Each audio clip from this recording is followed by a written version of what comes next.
আমরা যদি ভুলে যাই আমরা এই পৃথিবীতে এসেছি একটি সীমিত সময়ের জন্য, এখানে চাকরি পাওয়া আমাদের মূল উদ্দেশ্য নয়, টাকা কামাই করা আমাদের উদ্দেশ্য নয়, এই পৃথিবীতে বাড়ির মালিক হওয়া আমাদের উদ্দেশ্য নয়, কারণ একদিন আমরা এর সব কিছু ছেড়ে চলে যাব। এই দুনিয়াতে আমাদের উদ্দেশ্য হলো ভালো কিছু করা, আমাদের নিজেদের জন্য ভালো কিছু করা এবং এমন ভালো কিছু পেছনে রেখে যাওয়া যা আমাদের মৃত্যুর পরেও কাজে লাগবে। এই উদ্দেশ্যে আমাদের এই দুনিয়াতে রাখা হয়েছে। এই ব্যাপারটা যদি আপনার মাথায় থাকে তাহলে আপনার শিক্ষা যদি আপনাকে ভালো কিছু করার দিকে নিয়ে যায়, আপনার বাড়ি যদি আপনাকে ভালো কিছু করতে সাহায্য করে, আপনার গাড়ি আপনাকে ভালো কিছু করার দিকে নিয়ে যায়, তাহলে এগুলোর একটি উদ্দেশ্য আছে। এগুলো নিজে উদ্দেশ্য নয়, কিন্তু শয়তান এগুলোকেই আপনার উদ্দেশ্য বানিয়ে ফেলতে চায়। ভাই, আমার লক্ষ্য হলো অমুক অমুক মডেলের গাড়ির মালিক হওয়া, আমি বুঝে গেছি এটাই আমার লক্ষ্য।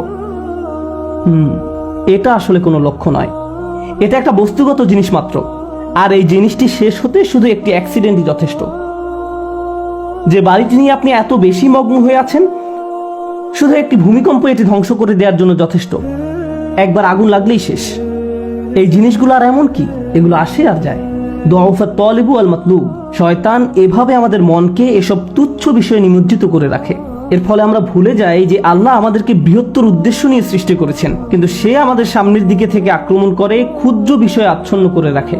ফলে আমরা আমাদের সৃষ্টির উদ্দেশ্যের কথা ভুলে যাই। শয়তানের সামনের দিক থেকে আক্রমণ করা নিয়ে সর্বশেষ যে কথাটি বলতে চাই, আপনাদের অনেকের কপালে হয়তো সামনে অনেক টাকা আছে, আবার কারো কারোর জন্য জীবন হয়তো অনেক বড় বড় চ্যালেঞ্জ অপেক্ষা করছে, আল্লাহ জানেন।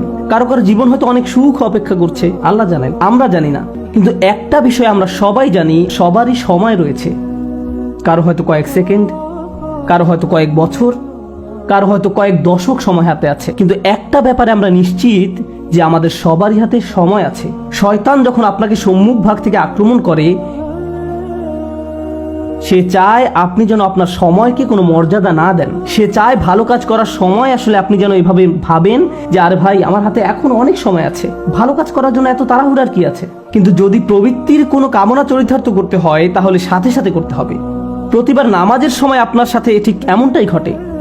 জোহরের সময় যখন আসে, মসজিদ থেকে আজানের শব্দ ভেসে আসে, আপনার ঘড়ির অ্যালার্ম বেজে ওঠে, মোবাইলের অ্যাপ থেকে আজানের শব্দ শোনা যায়, আপনি তখন কি করেন? পজ বাটন টাচ করেন, নিজেকে এভাবে বলেন মাত্র তো আজান দিল, নামাজের এখনো অনেক বাকি আছে। আর ভিডিও গেম খেলতে হলে এখনই, সিনেমা নাটক দেখতে হলে এখনই, কিন্তু নামাজ পড়তে হলে সময় বাকি আছে, এখনো অনেক সময় বাকি আছে। ভার্সিটিতে ক্লাসের ফাঁকে যদি আপনি কিছুটা সময় পেয়ে থাকেন, ব্যাগে কোরআন আছে, তখন ইচ্ছা করলে ব্যাগ খুলে কোরআন পড়তে পারেন। পরে, এখন না, আমি তো পড়বো কিন্তু এখন না। কিন্তু যে কোনো তুচ্ছ, অর্থহীন, বাজে কাজ ফেসবুক বা ইনস্টাগ্রামে স্ক্রল করতে করতে কখন যে 30-40 মিনিট পার করে দেন টেরই পান না। এমনকি ক্লাসের জন্য কখনো কখনো দেরি হয়ে যায়।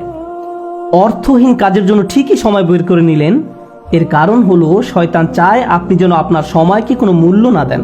সে চায় আপনি যেন আপনার মূল্যবান সময়কে অর্থহীন কাজে ব্যয় করে নষ্ট করে ফেলেন। এভাবে আপনার সময় নষ্ট করার মাধ্যমে সে আপনার ভবিষ্যৎ ধ্বংস করে দেয়। তারপর যখন জীবনের একটা পর্যায়ে এসে পেছনে ফিরে দেখেন, তখন ভাবেন ভাই, আমি জীবনে কত সময় যে অযথা কাজে ব্যয় করে নষ্ট করেছি। এরপর জীবন নিয়ে হতাশ হয়ে পড়েন। এই খেলাটাই শয়তান আমাদের সাথে খেলে। এভাবে শয়তান বিভিন্ন কৌশলে সামনের দিক থেকে আমাদের আক্রমণ করে। আমি আল্লাহর কাছে দোয়া করছি, আল্লাহ যেন আমাদেরকে এইসব আক্রমণ থেকে সতর্ক থাকার তৌফিক দান করেন, এবং আল্লাহ আজ্জা ওয়া জাল্লা কখনো যেন আমাদের সেসব লোকদের অন্তর্ভুক্ত না করেন যারা বাস্তবতাকে তার প্রকৃত রূপে চিনতে ব্যর্থ হয়।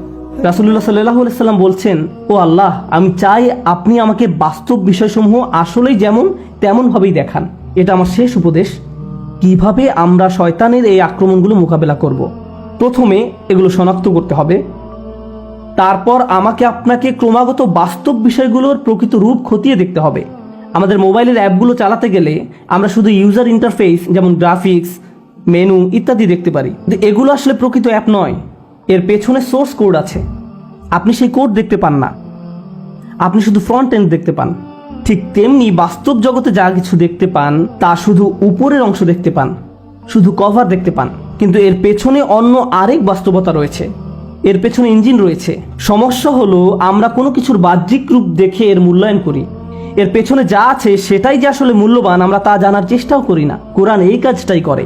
কোরআন শুধু এই দুটি চোখ দিয়ে দেখতে বলে না, এখানেও আরো এক সেট চোখ রয়েছে। লাহুম আয়ুনুন লা ইউবসিরুনা বিহা, তাদের চোখ রয়েছে কিন্তু তা দ্বারা তারা দেখে না, অর্থাৎ তারা আসল রূপ দেখে না, তারা শুধু বাহ্যিক ব্যাপারটা দেখে। আমাদেরকে অন্তর্চক্ষু দিয়ে তাকাতে হবে, যা প্রকৃত রূপ দেখতে পারে।